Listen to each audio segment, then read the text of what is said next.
26শে ব্যারিকেডের একটা দাগ তুলে ধরে। মানুষ হবে অনেক জনগণ তার সমর্থন করেছে, মাশাআল্লাহ অনেক সংগঠন সমর্থন করেছে। কিন্তু কিছু সংগঠন যারা মতবিরোধ মতলক্ষ্য একটু তুলে ধরেছে, তার ভিতরে নামটা বলে যে এই জাতির স্বার্থে আমাদের মাওলানা সিদ্দিকুল্লাহ চৌধুরী সাহেব, যিনি আমাদের জমিয়তে উলামায়ে হিন্দের প্রধান সভাপতি হিসেবে কাজ করছেন, তিনি বিরোধিতা করেছেন, আমরা দেখেছিলাম। পাশাপাশি আমাদের ওয়ানাদ ফাউন্ডেশনের প্রিয়তা তোহা সিদ্দিকী সাহেব, তিনিও একটা প্রতিরোধ বা বিরোধিতা করেছিলেন, যদিও কিনা তিনি তার পরে তার বায়ান তিনি পাল্টেছেন। আলহামদুলিল্লাহ, তাকে স্বাগতম।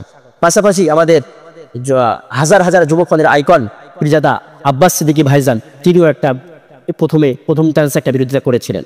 তারপরে তিনি তারা নিজের অবস্থান পরিষ্কার করেছেন। আলহামদুলিল্লাহ, তাকে স্বাগতম।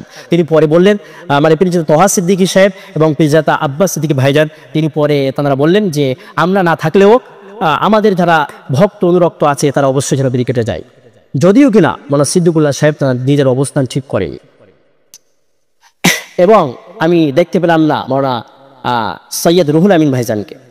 তো এই চারজনকে আমরা একটু দেখেছিলাম যে তারা একটু এড়িয়ে চলছে।